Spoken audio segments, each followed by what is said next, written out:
ദേശത്തെ ഉയർത്തണമെങ്കിൽ പുരുഷാർത്ഥം ചെയ്യണം. നമ്മളൊക്കെയും പുരുഷാർത്ഥം ചെയ്യണം. രാഷ്ട്രീയത്തിന്റെ ഗംഗ വലിയ മഹലുകളിലും വലിയ ജമീന്ദാരികളുടെ പിടിയിലുമായിരുന്നു. ചൗധരി ചരൺ സിംഗ് ആ ഗംഗയെ വീതികളിലേക്കാണ് കൊണ്ടുവരുന്നത്. കർഷകരുടെ ദുരവസ്ഥയായിരുന്നു. പട്ടുവാരി, ലേഖാപാൽ എന്നിവരാണ് അതിന് കാരണമായിരുന്നത്. അവരെ എല്ലാവരെയും ഒരേ ക്രമത്തിൽ പിരിച്ചുവിട്ടു. കർഷകരോടുള്ള ഈ അനീതിയെ ഞാൻ അനുവദിക്കില്ലെന്ന് പറഞ്ഞു. അന്ന് ചൗധരി ചരൺ സിംഗ് ജി കോട്ടേജ് സ്മോൾ ഇൻഡസ്ട്രികളുടെ വേണ്ടി വാദിച്ചില്ലെങ്കിൽ ഇന്ന് ഈ രാജ്യത്തിൽ എന്തായിരിക്കും? 6,33,00,000 MSME ഉണ്ട്.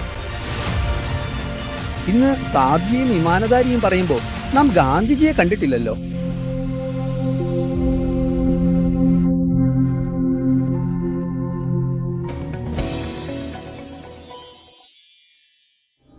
ഇത് 1979 കഥയാണ്. ഒരു വൈകുന്നേരം വിഷമിച്ചും പഴകിയതും ചിതറിച്ച വസ്ത്രങ്ങളും ധോതി ധരിച്ചും കാലിൽ ചെരുപ്പില്ലാത്തൊരു കർഷകൻ ഉത്തർപ്രദേശിലെ ഇറ്റാവ ജില്ലയിലെ ഉസ്രഹാർ പോലീസ് സ്റ്റേഷനിൽ എത്തി. ഹെഡ് കോൺസ്റ്റബിൾ കർഷകനോട് ചോദിച്ചു, എന്താണ് കാര്യം? അതിന് കർഷകൻ ഭയത്തോടെയും ലജ്ജയോടെയും പറഞ്ഞു, ഞാൻ മേരട്ടിൽ നിന്ന് എന്റെ ബന്ധുവിന്റെ വീട്ടിൽ കാളയെ വാങ്ങാൻ വന്നതാണ്. പക്ഷെ വഴിയിൽ ഒരു കവർച്ചക്കാരൻ എന്റെ ജേബ് മുറിച്ചു. അതിനാലാണ് അവൻ പരാതി നൽകാൻ പോലീസ് സ്റ്റേഷനിൽ വന്നത്. ഹെഡ് കോൺസ്റ്റബിൾ കണ്ണു വെട്ടിച്ച് ഭീഷണിപ്പെടുത്തി നിരവധി ചോദ്യങ്ങൾ ചോദിച്ചു, തെളിവുകൾ ആവശ്യപ്പെട്ടു. അവസാനം കോൺസ്റ്റബിൾ പറഞ്ഞു, പോവൂ, പരാതി എഴുതി കൊടുക്കില്ല. പോലീസ് കോൺസ്റ്റബിളിന്റെ ഈ പെരുമാറ്റത്തില് കർഷകൻ നിരാശയും വിഷമവും അനുഭവിച്ചു. പിന്നെ നിരാശയോടെ ഒരു വശത്ത് നിൽക്കുകയും ആലോചിക്കാനും തുടങ്ങി. ഇനി എന്ത് ചെയ്യുമെന്ന് കർഷകൻ ആലോചിച്ചു. അപ്പോൾ ഒരു സിപ്പായി അവനെ വിളിച്ചു കുറച്ചു കാര്യങ്ങൾ സംസാരിച്ചു. ആ സംഭാഷണത്തിൽ തീരുമാനമായത് കർഷകൻ കുറച്ചു കൂലി കൊടുക്കാൻ തയ്യാറായാൽ മാത്രമേ അവന്റെ പരാതി എഴുതി കൊടുക്കൂ. വിഷമിച്ച കർഷകൻ പോലീസ് നൽകിയ ഈ ഓഫർ സ്വീകരിച്ചു. അതിനുശേഷം മുൻഷി പരാതി എഴുതാൻ തുടങ്ങി. എല്ലാ കാര്യങ്ങളും എഴുതിയ ശേഷം മുൻഷി ചോദിച്ചു, ബാബാ, ഒപ്പിടോ അല്ലെങ്കിൽ വിരൽമുദ്രയിടോ? കർഷകൻ പറഞ്ഞു, ഞാൻ പഠിച്ചിട്ടില്ല, അതിനാൽ വിരൽമുദ്രയിടും. മുൻഷി കർഷകന്റെ മുന്നിലേക്ക് കാഗിതവും മഷിയും നീട്ടി. പാവപ്പെട്ട കർഷകൻ തന്നെ ജേബിൽ കൈയിട്ടു. ഒരു മുദ്രയും ഒരു പേനയും പുറത്തെടുത്തു. മുൻഷിക്ക് എന്താണ് നടക്കുന്നതെന്ന് മനസ്സിലാകുന്നതിന് മുമ്പ് തന്നെ കർഷകൻ കാഗിതത്തിൽ മുദ്രയിട്ടു. മുൻഷി കാഗിതം തിരിച്ചു നോക്കി. അതിൽ മുദ്ര പതിഞ്ഞിരുന്നത് പ്രധാനമന്ത്രി, ഇന്ത്യ സർക്കാർ എന്നായിരുന്നു. പിന്നെ കർഷകൻ കയ്യിൽ പേനയെടുത്ത് തന്റെ പേര് എഴുതി. ഇപ്പോ സ്റ്റേഷനിൽ വലിയ കലഹം ഉണ്ടായി. ഒരു കർഷകന്റെ വേഷത്തില് രാജ്യത്തിന്റെ പ്രധാനമന്ത്രി തന്നെ സ്റ്റേഷനിൽ പരാതി നൽകാൻ വന്നതാണെന്ന കാര്യം അറിഞ്ഞപ്പോ മുഴുവൻ സ്റ്റേഷനും അതിശയിച്ചു. അതിനുശേഷം മുഴുവൻ സ്റ്റേഷനും സസ്പെൻഡ് ചെയ്യപ്പെട്ടു. ഈ സംഭവം പത്രങ്ങളിൽ രേഖപ്പെടുത്തി. സ്റ്റേഷനുകളിലും ഔട്ട് പോസ്റ്റുകളിലും ഭയത്തിന്റെ തരംഗം പടർന്നു. സാധാരണ പരാതിക്കാരനും പ്രധാനമന്ത്രിയായിരിക്കാം. ഇവരാണ് മഹർഷി ദയാനന്ദ സരസ്വതിയുടെ അന്യോന്യ ഭക്തനും ഇന്ത്യയുടെ 5ാമത്തെ പ്രധാനമന്ത്രിയുമായ ചൗധരി ചരൺ സിംഗ്. അവൻ പല സ്റ്റേഷനുകളും പോയിട്ടുണ്ടേ. സ്റ്റാഫില്ലായിരുന്നു. പിടിച്ചുകൊണ്ടുവന്ന തടവുകാരുടെ അവസ്ഥ എങ്ങനെയായിരുന്നു? അവിടെ 2 കപ്പിൽ തന്നെ. ദുഃഖകരമായ ഷോപ്പിലടിച്ചു സസ്പെൻഡ് ചെയ്യുകയും ചെയ്തു. കർഷകർക്ക് ദുർഗതി നേരിടേണ്ടി വരുമായിരുന്നു. പറ്റുവാരി, ലേഖ്പാൽ എന്നിവരാണ് അതിന് കാരണം. അവരെ എല്ലാവരെയും ഒരേ ക്രമത്തിൽ പുറത്താക്കി. കർഷകരോടൊപ്പം ഈ ജാതിയിൽ ഞാൻ സംഭവിക്കാൻ അനുവദിക്കില്ല എന്ന് പറഞ്ഞു.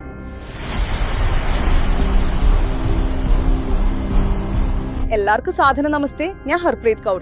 ശതശത നമൻ എന്ന പരിപാടിയിലെ ഇന്നത്തെ കഥയില് നമ്മുടെ രാജ്യത്തിന്റെ 5ാമത്തെ പ്രധാനമന്ത്രി ചൗധരി ചരൺ സിംഗിനെ കുറിച്ചാണ്. 2 തവണ ഉത്തർപ്രദേശ് മുഖ്യമന്ത്രിയും ഒരിക്കൽ രാജ്യത്തിന്റെ ആഭ്യന്തരമന്ത്രിയും ധനകാര്യമന്ത്രിയും ഉപപ്രധാനമന്ത്രിയും ആയിട്ടുണ്ട്. കൂടാതെ ഒരിക്കൽ രാജ്യത്തിന്റെ പ്രധാനമന്ത്രിയുമായിരുന്നു. ദീർഘകാലം രാഷ്ട്രീയ ജീവിതം നയിച്ചിട്ടും അദ്ദേഹം തന്റെ പേരിൽ സമ്പത്ത് സമ്പാദിച്ചില്ല. 84-ാം വയസ്സിൽ 1987 മെയ് 29 അദ്ദേഹം അന്തരിച്ചപ്പോൾ അവരുടെ അക്കൗണ്ടിൽ വെറും 470 രൂപ മാത്രമേ ഉണ്ടായിരുന്നുള്ളൂ. ഈ കഥ 1900s തുടക്കത്തിലാണ് ആരംഭിക്കുന്നത്.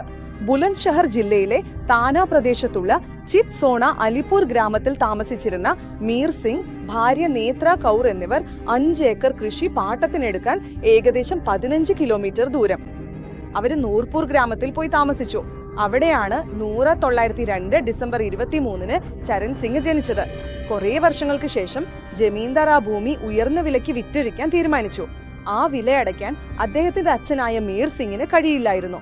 അതിനാൽ മീർ സിംഗിന് ഭൂമി വിട്ടു നൽകേണ്ടി വന്നു. പിന്നെ കുടുംബത്തോടൊപ്പം വീണ്ടും 60 കിലോമീറ്റർ അകലെ മെരത്ത് ജില്ലയിലെ ഭൂപ്ഗഡി ഗ്രാമത്തിൽ പോയി താമസിച്ചു. 1922 വരെ ചരൺ സിംഗിന്റെ കുടുംബം അവിടെയായിരുന്നു. അതെ, അത്തരം സാഹചര്യങ്ങളിലാണ് ബ്രിട്ടീഷ് ഭരണത്തെയും ഗ്രാമത്തിലെ ദരിദ്ര കർഷകരുടെ ചൂഷണത്തെയും എതിർത്തുള്ള പോരാട്ടത്തിന്റെ വിത്ത് ചെറുപ്പക്കാരനായ ചൗധരി ചരൺ സിംഗിന്റെ ഹൃദയത്തിൽ നട്ടുവീണത്.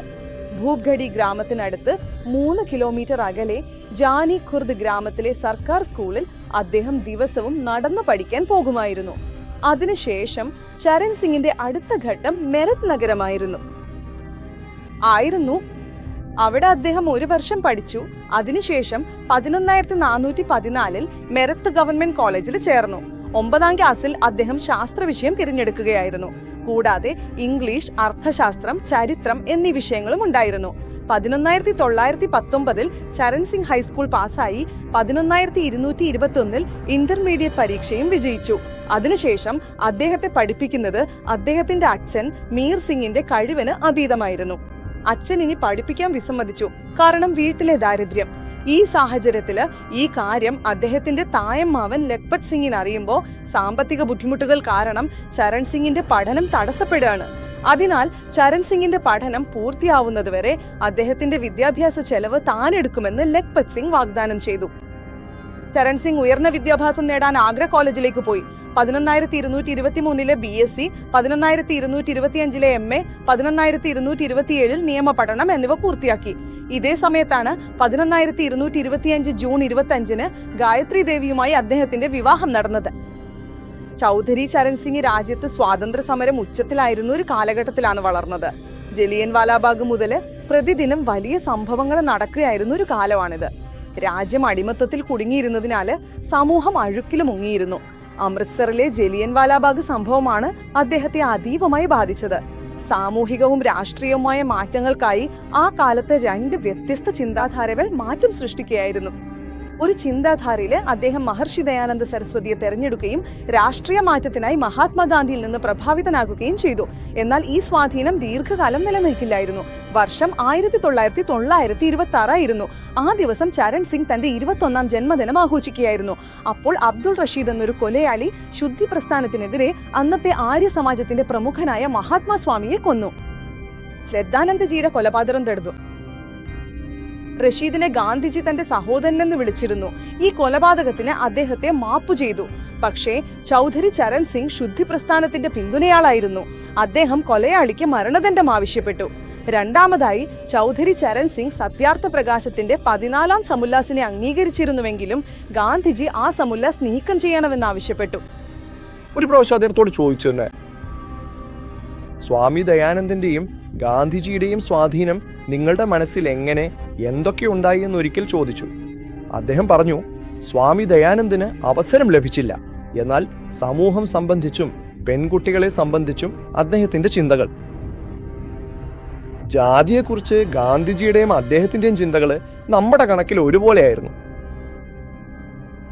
പക്ഷെ സാമൂഹികവും രാഷ്ട്രീയവുമായ ജീവിതം ഒരുമിച്ച് ആരംഭിച്ചു. അന്നത്തെ മേററ്റ് ജില്ലയിലെ ഗാസിയാബാദ് നഗരത്തില് അദ്ദേഹം ദിവാനി കേസിലൂടെ അഭിഭാഷകത്വം ആരംഭിച്ചു. അതോടൊപ്പം സൈമൺ കമ്മീഷനെതിരെ പ്രതിഷേധിച്ചത് അദ്ദേഹത്തിന്റെ ആദ്യ രാഷ്ട്രീയ നടപടിയായിരുന്നു. പിന്നീടുണ്ട് ഉപ്പ് സത്യാഗ്രഹം, അതിൽ സജീവ പങ്കാളിത്തം. ഇതുവരെ 1930 ഏപ്രിലിൽ ബ്രിട്ടീഷ് സർക്കാർ അദ്ദേഹത്തെ 6 മാസത്തേക്ക് ജയിലിലാക്കി. അതിന്റെ അടുത്ത വർഷം മേരറ്റ് ഡിസ്ട്രിക്ട് ബോർഡിൽ എതിരില്ലാതെ തെരഞ്ഞെടുക്കപ്പെട്ടു. അവിടെ 27ാം വയസ്സിൽ ഇന്ത്യൻ നാഷണൽ കോൺഗ്രസ് അംഗമായി. ഗാസിയാബാദ് നഗർ കോൺഗ്രസ് കമ്മിറ്റിയുടെ സ്ഥാപനം നടത്തി 1939 വരെ വിവിധ സ്ഥാനങ്ങളിൽ പ്രവർത്തിച്ചു. അതോടൊപ്പം 1939 വരെ ഗാസിയാബാദ് ആര്യ സമാജ് പ്രധാന സമിതിയുടെ അധ്യക്ഷനും ജനറൽ സെക്രട്ടറിയുമായിരുന്നു. 111 സ്കൂൾ പാസ്സായി മേരട്ടിലെ ഗവൺമെന്റ് ഹൈസ്കൂൾ. ഒരു മഹാത്മാഗാന്ധിജി ഈ സമയം രാജ്യത്തിന്റെ നേതൃത്വം ഏറ്റെടുത്തതോ? അംഗ്രേജുകാർക്കെതിരെ ബഗാവത്ത് ചെയ്യാൻ കോൺഗ്രസിന്റെ ആഹ്വാനം.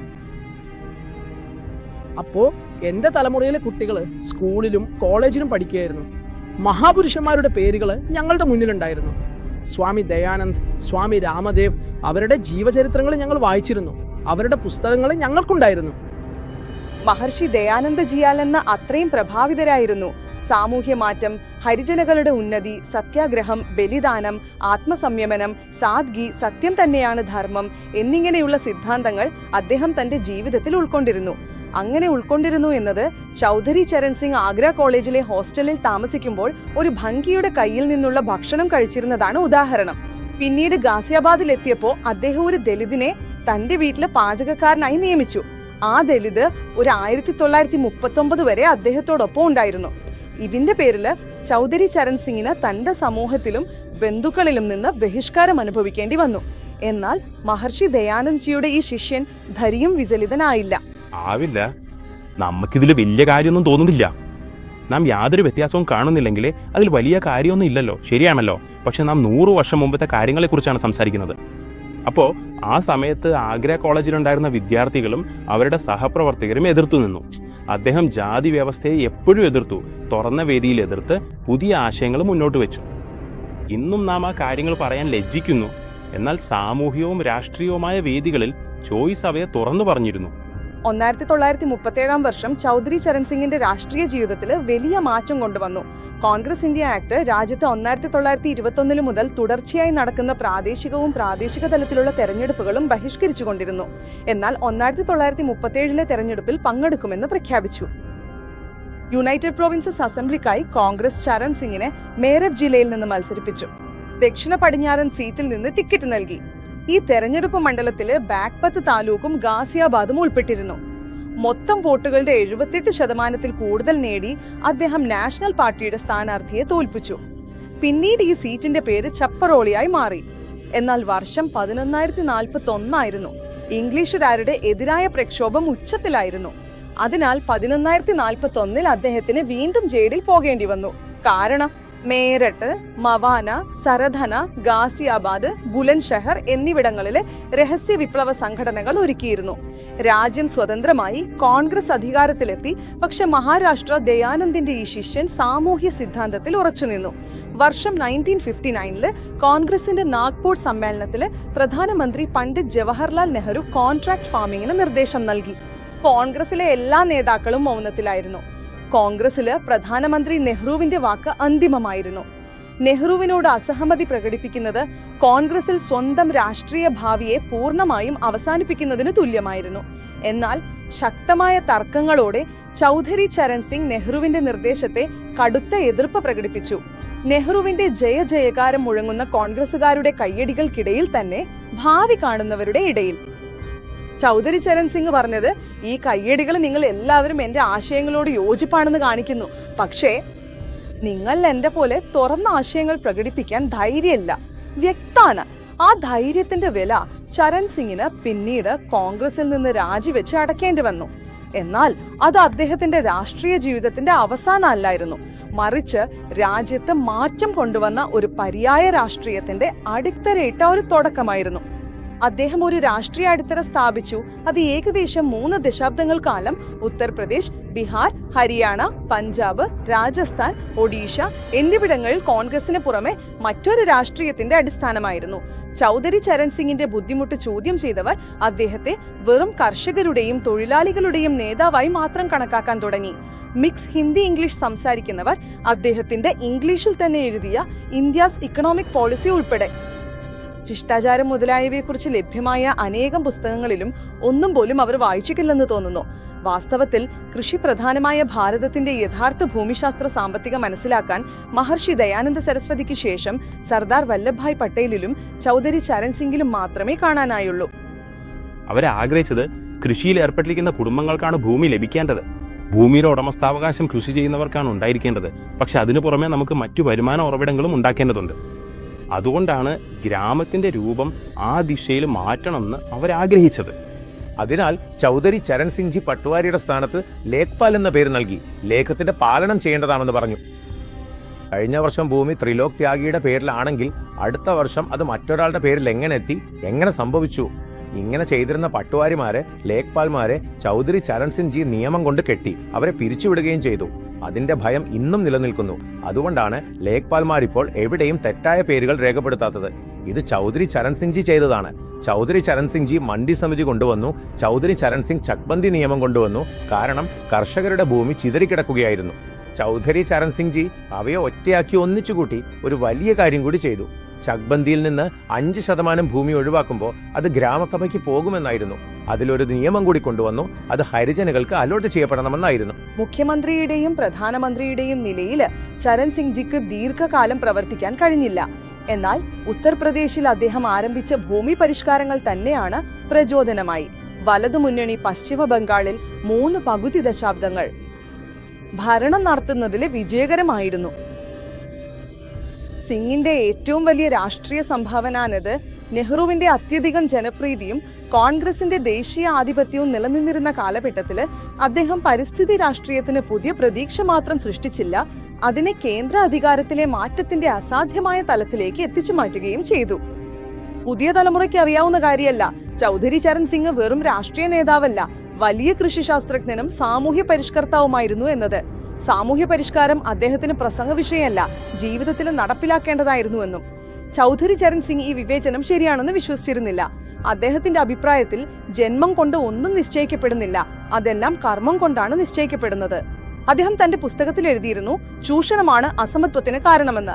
അജ്മീർ ദർഗയിൽ ചാദർ അർപ്പിക്കാൻ വ്യക്തമായി നിരാകരിച്ചതിൽ നിന്ന് ആരംഭിച്ച് ആര്യ സമാജത്തിന്റെ അനുയായിയായ ചൗധരി ചരൺ സിംഗ് രാജ്യത്തിന്റെ ഉന്നത പദവിയിൽ എത്തിയിട്ടും എപ്പോഴും ലളിത ജീവിതത്തിന്റെ മാതൃകയായിരുന്നു. ഭരണ സംവിധാനത്തിന്റെ അവസ്ഥ അറിയാൻ വേഷം മാറി സർക്കാർ ഓഫീസുകളിൽ പോകുകയും പരാതികൾ ലഭിച്ചാൽ തെരഞ്ഞെടുപ്പ് സമ്മേളന വേദിയിൽ നിന്ന് തന്നെ സ്ഥാനാർത്ഥിയെ മാറ്റി പ്രഖ്യാപിക്കുകയും ചെയ്തതുപോലുള്ള കാര്യങ്ങൾ ഇന്ന് സിനിമാ കഥയെന്ന പോലെ തോന്നുന്നു.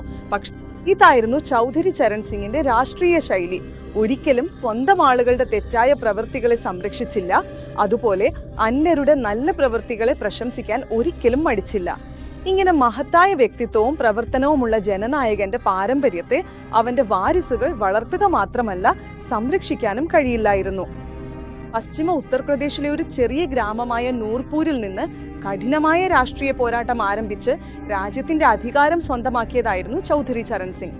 തന്റെ ആശയധാരയിലൂടെ ഇന്ത്യൻ രാഷ്ട്രീയത്തില് കൃഷിയും കർഷകരും മാത്രമല്ല, തൊഴിലാളികൾക്കും അവകാശങ്ങൾ നേടിക്കൊടുത്ത വ്യക്തിയായിരുന്നു ചൗധരി ചരൺ സിംഗ്. അതുകൊണ്ടാണ് ഓരോരുത്തരും ഹൃദയത്തിൽ നിന്ന് അവരുടെ നാവില് ചൗധരി ചരൺ സിംഗിന്റെ പേരുച്ചരിക്കാൻ നിർബന്ധിതരാവുന്നത്. യഥാർത്ഥ മഹർഷി ദയാനന്ദ സരസ്വതിയുടെ ഭക്തൻ എന്നത് ഏതു വില കൊടുക്കും തത്വങ്ങളിൽ നിന്ന് വിട്ടുവീഴ്ച ചെയ്യാത്തവനാണ്. ലോകത്ത് തത്വങ്ങളിൽ പാറ പോലെ ഉറച്ചു നിൽക്കുന്ന മഹാപുരുഷന്മാരുടെ മഹത്വഗാഥകളാണ് പാടപ്പെടുന്നത്. മഹർഷി ദയാനന്ദ സരസ്വതിജിയുടെ ഈ സത്യസന്ധ സൈനികന് ആര്യ സമാജത്തിന്റെ ശക്തമായ നമസ്കാരം. സ്പഷ്ടം പോയിരിക്കുന്നു. ജയ് ഹിന്ദ്.